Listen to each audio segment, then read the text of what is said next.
आज हम हिंदी साहित्य के गद्य भाग में बाबू गुलाब राय द्वारा रचित निबंध भारतीय संस्कृति का अध्ययन करेंगे। बाबू गुलाब राय द्वारा रचित निबंध भारतीय संस्कृति में निबंधकार बाबू गुलाब राय ने बताया है कि मांगलिक वस्तुएं देश के वातावरण और लोगों की रुचि के अनुसार होती है। उन्होंने बताया है कि पूजा पाठ, कल्याणकारी चीज़ों का निर्धारण किसी देश के वातावरण और वहाँ के निवासी की रुचि के अनुसार होता है। उदाहरण के लिए भारत में कमल के फूल को सबसे अधिक महत्व दिया गया है। कमल जल में पैदा होता है और सूर्य को देखकर खिलता है। वह जल में रहता है और सूर्य को देखकर प्रसन्न होता है ना। इसका दोनों से संबंध है। जल और सूर्य देश की महती आवश्यकताओं में से है। इसका दोनों से संबंध है। कमल सब प्रकार के शारीरिक सौंदर्य का उपमान बनता है। चरण कमल, नेत्र कमल, मुख कमल आदि कमल की महत्ता के घोतक हैं। नव कंज लोचन, कंज मुख कर, कंज पद, कंजारुणम, इस छंद में सभी अंग कमल बन गए हैं।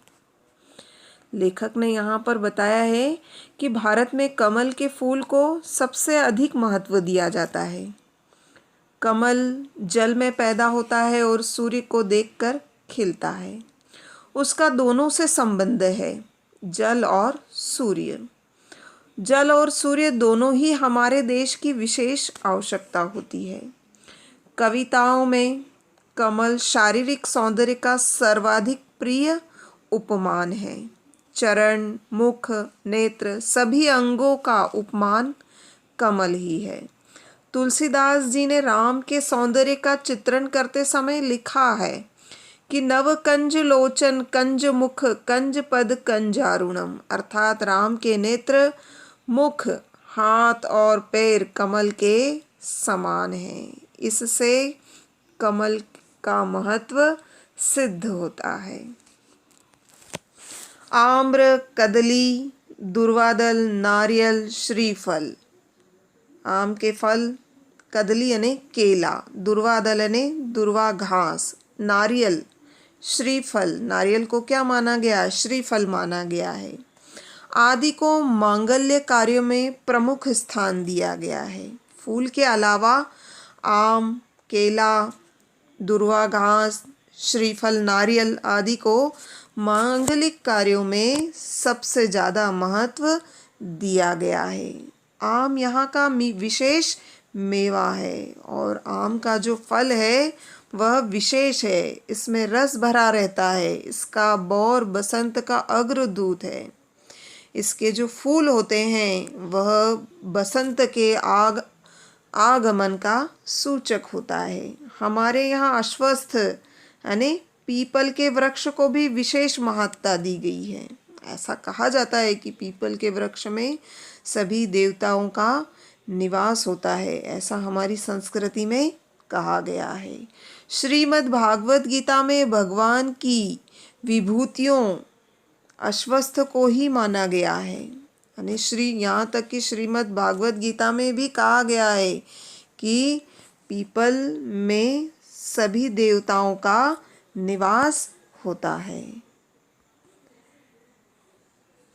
अश्वत्थ सर्व वृक्षाणाम, यानी पीपल के वृक्ष में सभी देवताओं का निवास होता है। भारतीय संस्कृति में जिन वस्तुओं को महत्ता दी गई है वे सब श्रीमद् भागवत गीता में भगवान की विभूतियों के रूप में आ गई हैं।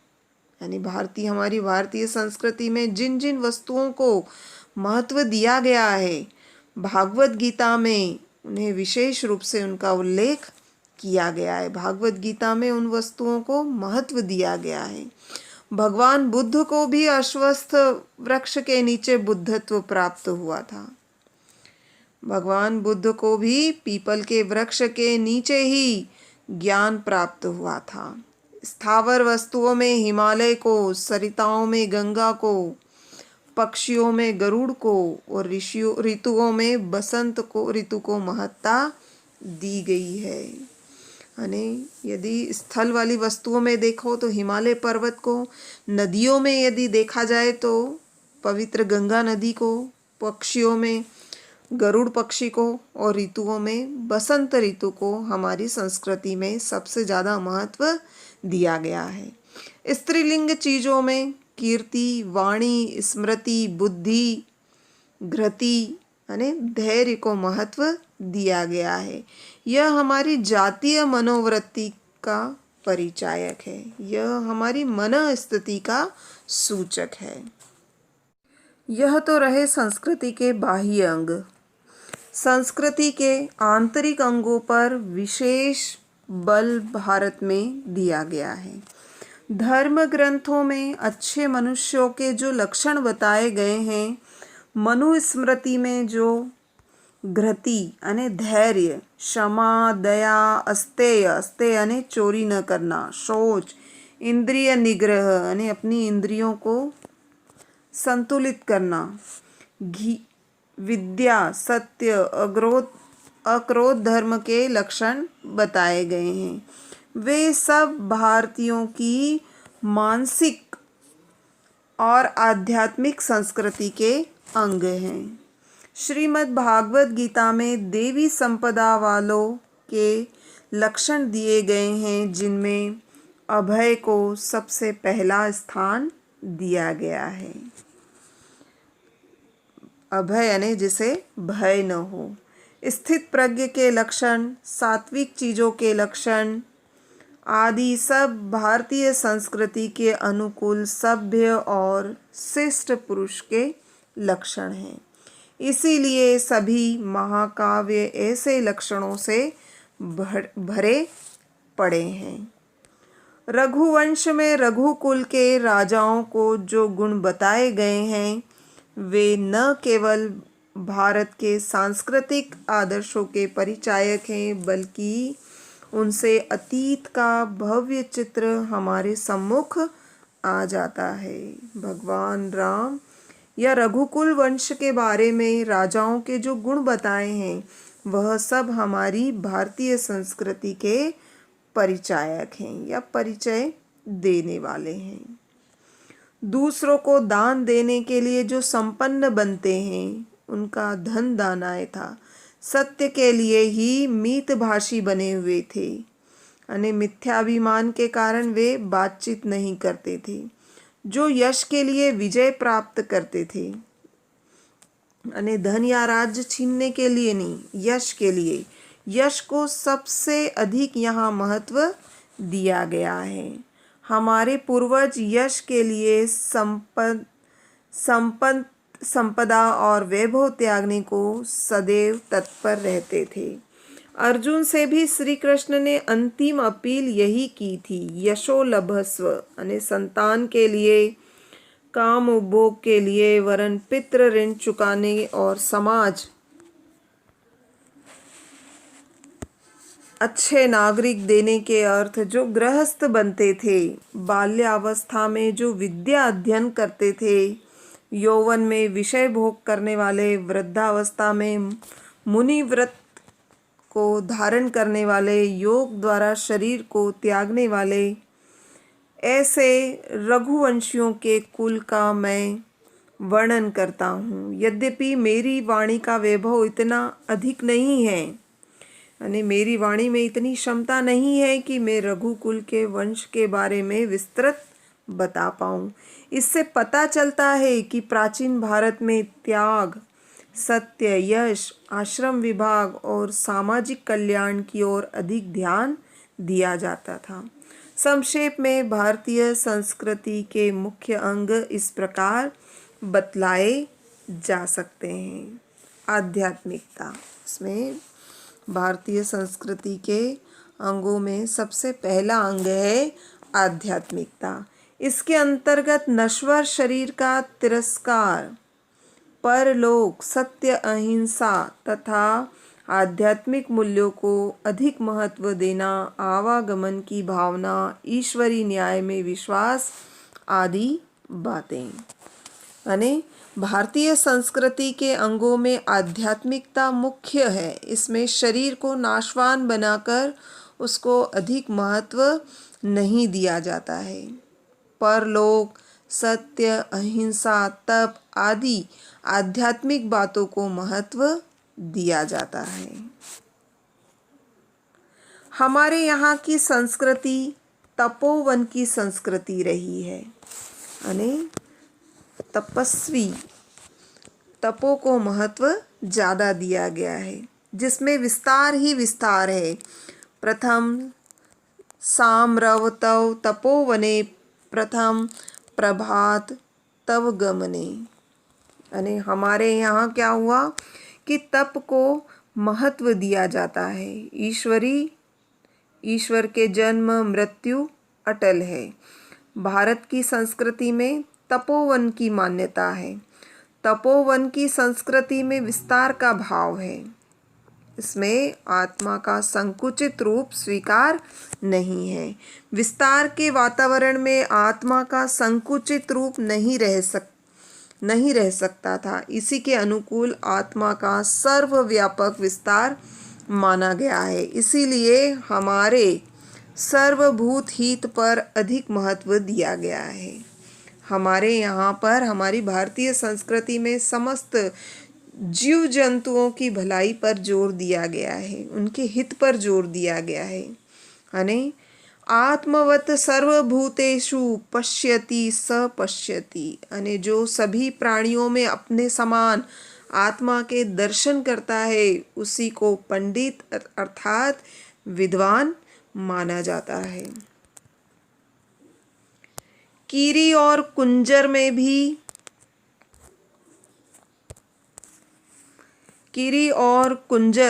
में एक ही आत्मा का विस्तार देखा जाता है।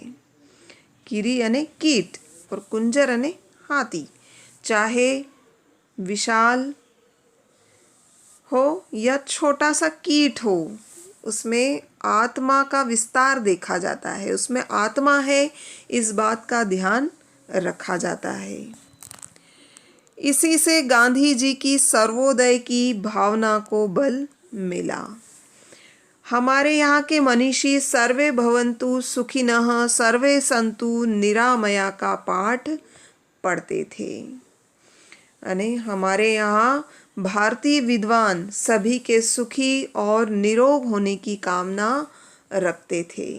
इस सर्वजन हित के पीछे आत्मा की व्यापकता ही मुख्य कारण है। यानी सभी में आत्मा का निवास होता है, इस बात को महत्व दिया गया है। नश्वर शरीर के तिरस्कार की भावना हमारे यहाँ के लोगों को बड़े बड़े बलिदान के लिए तैयार कर सकी है। शिवी, दधीची, मोर ध्वज इसके ज्वलंत उदाहरण है। यानी मनुष्य का जो शरीर है वह नश्वर है, वह कभी भी नष्ट हो सकता है। इस भाव का हमारे यहाँ यह फर्क पड़ता है कि लोग बड़े बड़े बलिदान के लिए तैयार रहते हैं। शिवी, दधीची, मोर ध्वज इसके ज्वलंत उदाहरण हैं। महाराज दिलीप ने गुरु की प्रसन्नता के लिए नंदनी नाम की गो को चराने का व्रत धारण किया था। उसकी सिंह से रक्षा करने के लिए वे अपने प्राणों का उत्सर्ग करने को भी तैयार हो जाते हैं। उत्सर्ग ने बलिदान कर देना। वे सिंह से कहते हैं कि यदि तुम मुझ पर दया ही करना चाहते हो तो मेरे यश शरीर पर दया करो, मेरे यश से बने हुए इस शरीर पर दया करो।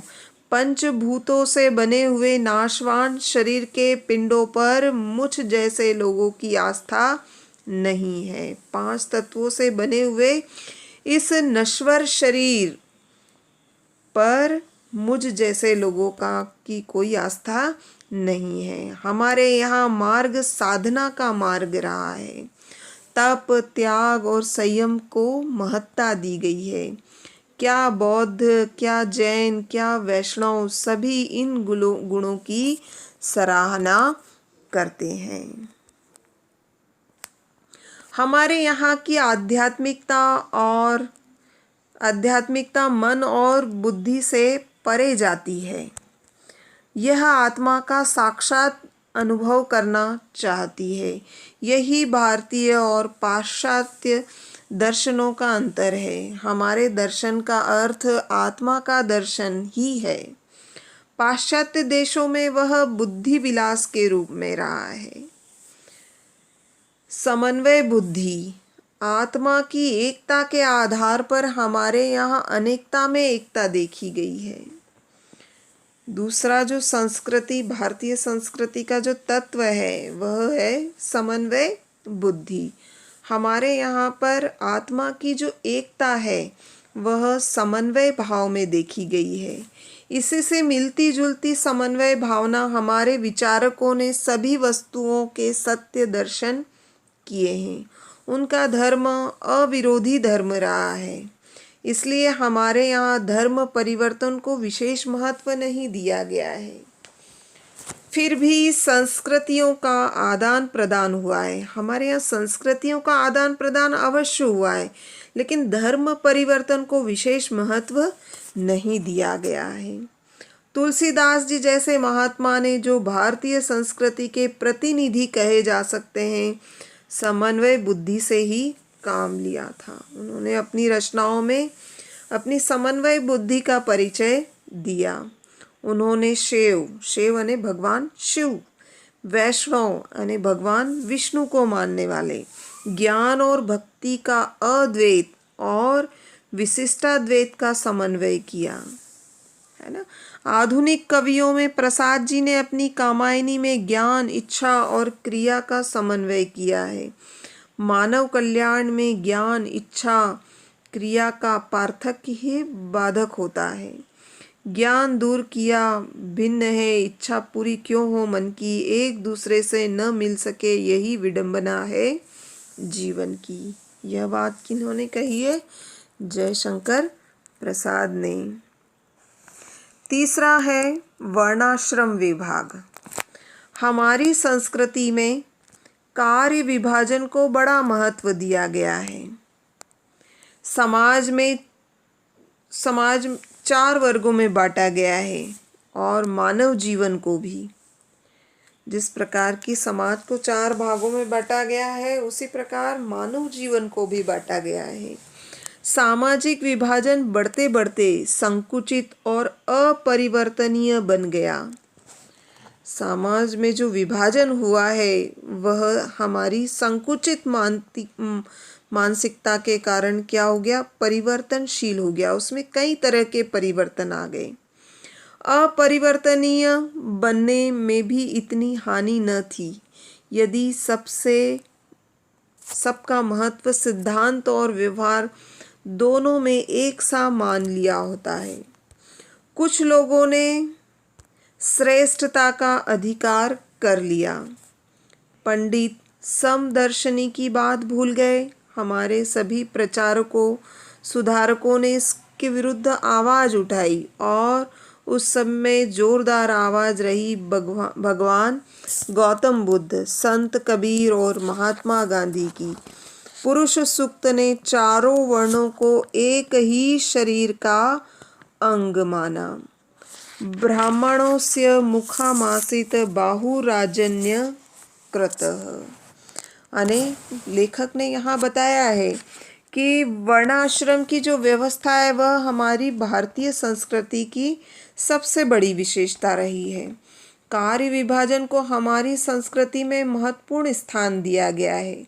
समाज को ब्राह्मण, क्षत्रिय, वैश्य और शूद्र इन 4 वर्णों में और मानव जीवन को ब्रह्मचार्य, गृहस्थ, वानप्रस्थ और सन्यास इन 4 आश्रमों में विभाजित किया गया।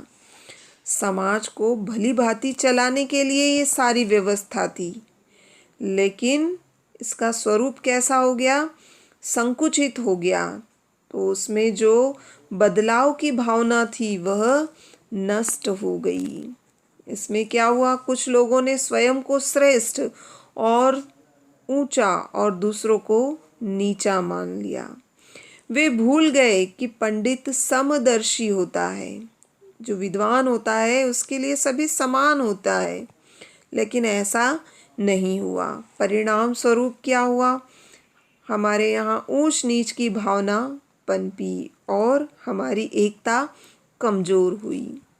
और भारत के सभी समाज सुधारकों, धर्म प्रचारकों ने इसका विरोध किया। ऐसे लोगों में गौतम बुद्ध, संत कबीर, महात्मा गांधी द्वारा सर्वाधिक प्रबल और शक्तिशाली विरोध प्रकट किया गया। ठीक है, बहुत बहुत धन्यवाद।